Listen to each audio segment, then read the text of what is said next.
Hello, this is not a TED Talk. This is a Barb Talk. And it's going to be about how do I get myself into these things. And what are these things? Well, they are everyday events that get out of control. And it happens again and again and again, like some kind of curse.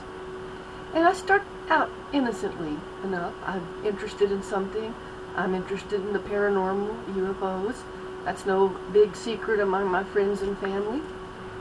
And it has led to some strange events, and usually it's a sequence.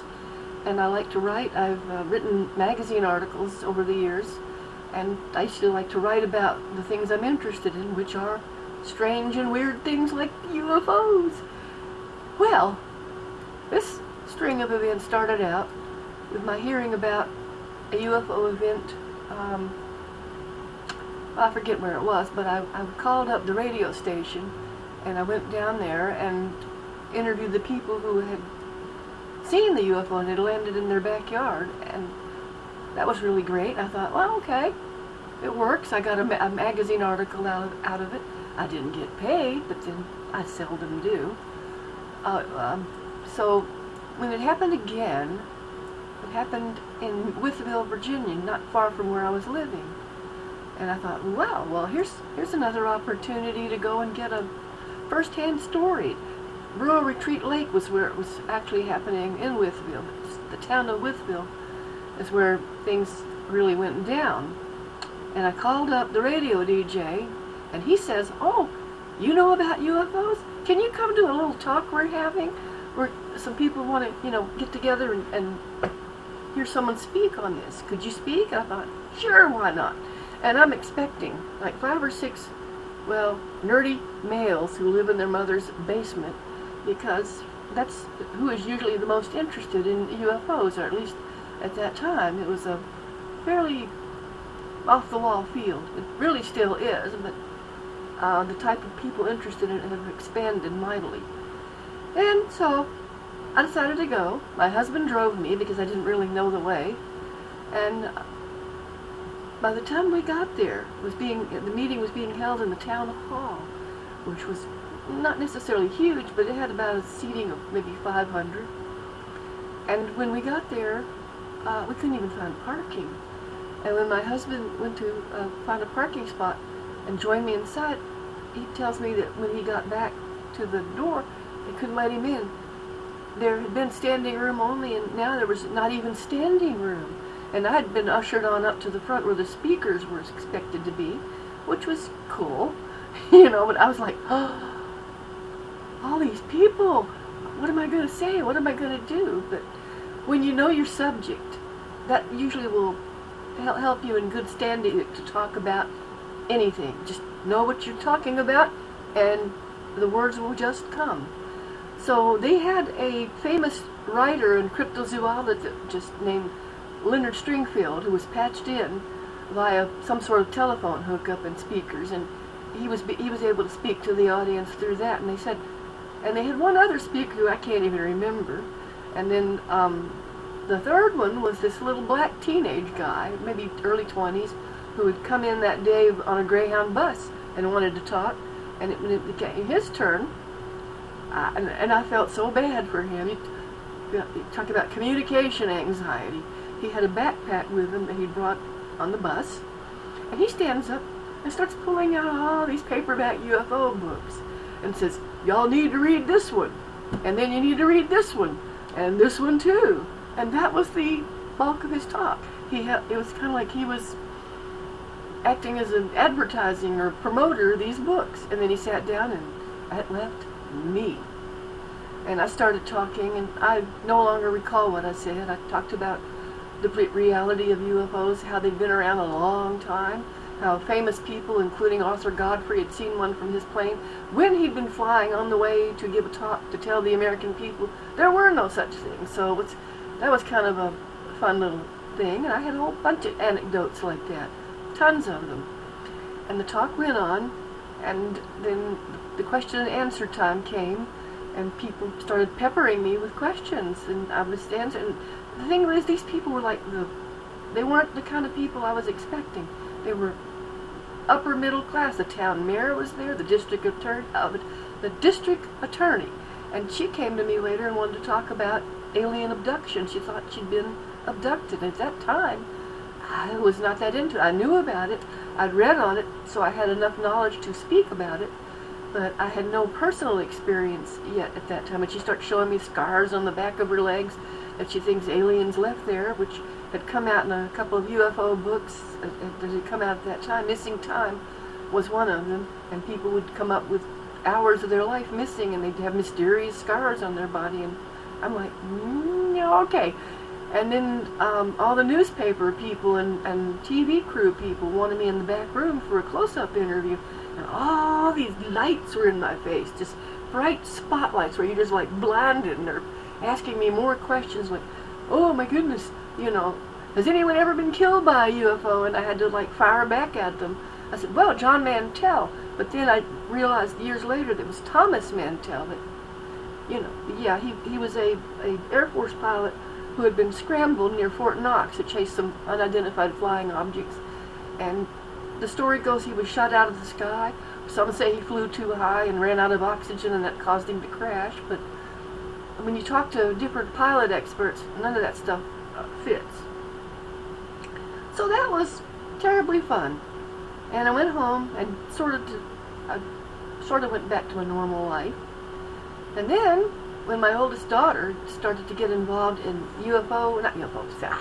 science fiction conventions, they needed featured speakers. And she goes, Mom, can you help out? You know about weird stuff? Can you come talk?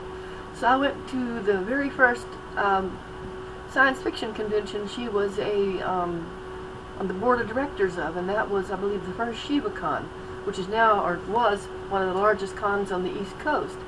So I went, and I talked, and it went well, and I was seen there by others who wanted me to go and do talks other places, and one of them was someone who wanted me to go and talk at a Trekopolis, which was a science fiction convention targeted just at Star Trek stuff.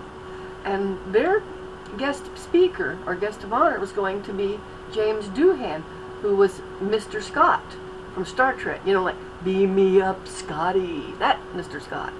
For you younger generations, maybe you don't know beam me up, Scotty, but in my generation, it was a catchphrase. And so we're there, and I gave my talk there, and it was unremarkable. I don't even remember it.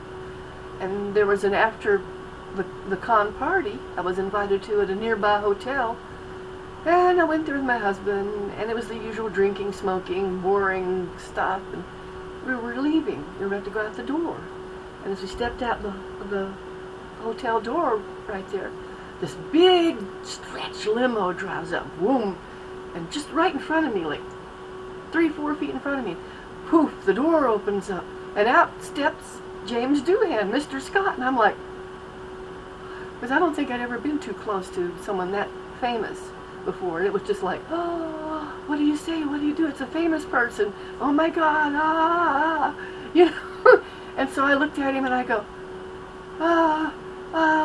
Mr. Doohan, I don't think I've ever met you before. Really witty thing to say. And he says, well, lassie, we'll have to take care of that now, won't we? And he grabs me, dips me from completely down, right in front of my husband Mike and everything, and gives me the best darn kiss like ever. It was awesome. I mean, just to be kissed by a movie star was awesome. And I'm like, and then he gets with his entourage, and they go on into the party, and we're left out there on the sidewalk going like, did that really just happen? And I'm thinking, wow. So I went home, went back to normalcy again, but again, I got invited, possibly because Mr. Doohan missed my talk, and he's interested in UFOs, or he was when he was alive. Sorry to say, he passed away a few years ago. And he was interested, and he wanted to hear my talk, and he was going to try to hear me at NovaCon, which was a con that was being held in Tyson's Corner, Virginia, down near Washington, D.C. And I thought, well, what can go wrong? Another talk, and this will be great. I'm getting good at this. So we drive on down there. My husband's driving, and we got lost, took a wrong turn, went down a sort of a dark highway that wasn't that well lighted. And we're thinking, well, you need to go back that way. You missed your turn. No, well, go to the nearest gas station and get directions. So we got to turn around. And he sees this sort of bushy, covered over, weird-looking driveway in the dark. And he turns up it. And we went quite a ways up before he realized, and we realized from seeing signs, like, oh my God, we were on a one-way tracked driveway going right up to the CIA headquarters. CIA. And, you know, Central Intelligence Agency.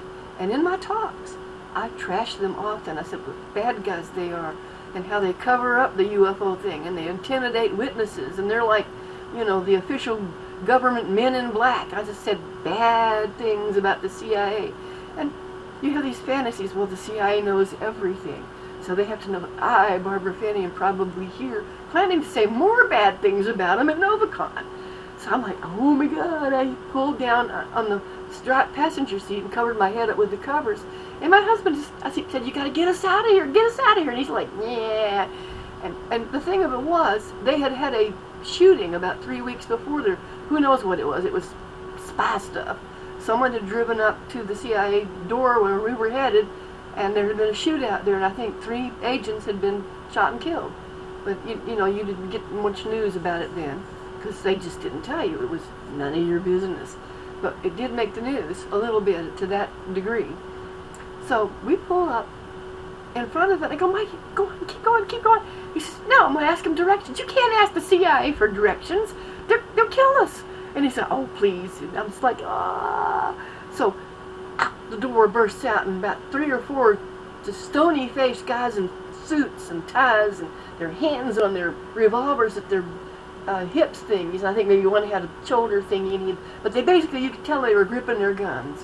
And I'm thinking, oh, we're going to die. You know, the best, they're going to handcuff me, and handcuff Mike and take us and put us in some secret basement place where they interrogate people who look into UFOs, you know, and beat what we know out of us. I don't know. You just think that. I was waiting for something dreadful to happen. And Mike rolls the window down and goes, we need directions to blah blah hotel where we were going. And they look at him and let him and go, we don't know, but there's the out driveway. Now leave. So we left. And oh, that was a relief. I thought, well, I didn't die tonight. Maybe they won't kill me later. I don't know. But we drove on to got to our hotel, checked in, you know, yada-da. And the next day I gave my talk, and Mr. Doohan, he gave his first, and I was able to go see at least part of his. They overlapped. And he was talking that he really doesn't have a Scottish accent. That's all kind of acting. And he said he could have played any kind of ethnic character besides Scottish. And, you know, he made jokes about, well, I could have been Spanish or Mexican and gone. And when the captain said, more power, Scotty, or no more power, Mr. Whatever, he'd say, see, Captain. I mean, I cannot duplicate how funny James Doohan could be in one of his talks. And then he showed up at my talk and listened, and we talked, you know, a little bit afterwards and stuff about, you know, his interest in UFOs. And, you know, the con ended, and, you know, after I had like a 5-hour question and answer session afterwards, I thought, oh, it's exhausting. But I went home, and I really haven't been on the talk circuit since, because not after that, I kind of got pregnant with my youngest daughter, and I thought, since the CIA might be out there and still have it in for me, I better knock it off for a while. So I did, but I still get into these things, and I have a lot more stories, some things that I'm into now, but those will be stories for another day. So I hope you enjoyed hearing this. I'm going to stop recording now.